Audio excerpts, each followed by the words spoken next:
क्या आने वाली है महाप्रलय, लगातार मिल रही है ओरफिस, जानिए मछली और महाप्रलय का रहस्य। लगातार समुद्री किनारों पर ओरफिस दिखाई दे रही है। अब यह फिश सतह पर आ गई है। इसे लेकर जापान में मान्यता है कि जब यह मछली दिखाई देती है तो महाप्रलय आ जाती है। अब यह मछली तमिलनाडु में दिखाई दी है। साथ ही पुराणों में भी मछली को लेकर कई मान्यताएं हैं। आइए जानते हैं पुराणों में मछली और प्रलय का क्या है रहस्य। क्या महाप्रलय आने वाली है? क्या कोई बड़ी अनहोनी होने वाली है? इस समय लगातार यह सवाल उठ रहे हैं। ऐसा इसलिए क्योंकि लगातार समुद्री तट पर ओरफिश मिल रही है।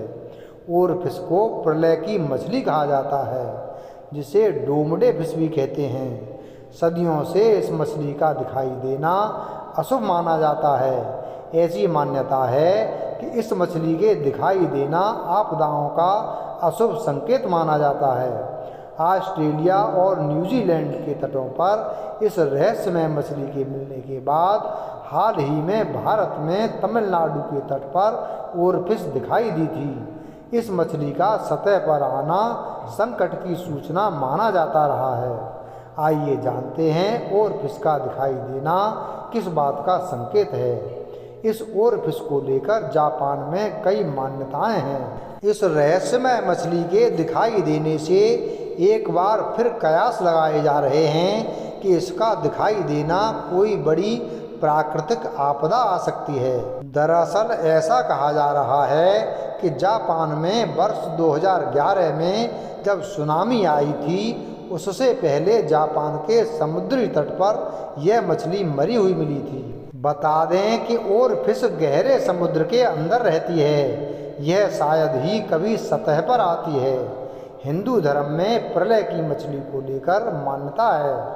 मनु स्मृति के अनुसार मनु पहले ऐसे मनुष्य थे जिन्होंने मानव जाति को दिशा दी थी। मनु ने ही अपने अनुयायियों के साथ मिलकर पहली बार समाज के नियम बनाए थे। मनु गाथा में भयंकर महाप्रलय की है। यह ऐसा प्रलय था जब समस्त जीवन नष्ट हो गया था। पुराणों में वर्णन है कि एक दिन मनु अपने तपस्वी जीवन में व्यस्त थे। तभी उन्हें एक विशाल मछली ने चेतावनी दी कि बहुत जल्द एक विनाशकारी बाढ़ आ सकती है। प्रलय आने से पहले भगवान विष्णु ने मत्स्य अवतार लिया और मनु से कहा कि एक विशेष नाव का निर्माण करें। इसके बाद जब बाढ़ आई तो भगवान विष्णु ने मत्स्य अवतार में उस नाव को सींग से पकड़ लिया और मनु को समुद्र के बीचों बीच सुरक्षित स्थान पर पहुंचाया।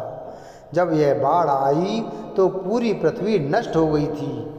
इसके बाद मनु ने अपने अनुयायियों के साथ मिलकर एक नए युग की शुरुआत की। वीडियो अगर पसंद आया हो तो वीडियो को लाइक करें, चैनल को सब्सक्राइब करें और बेल आइकन प्रेस करें। धन्यवाद।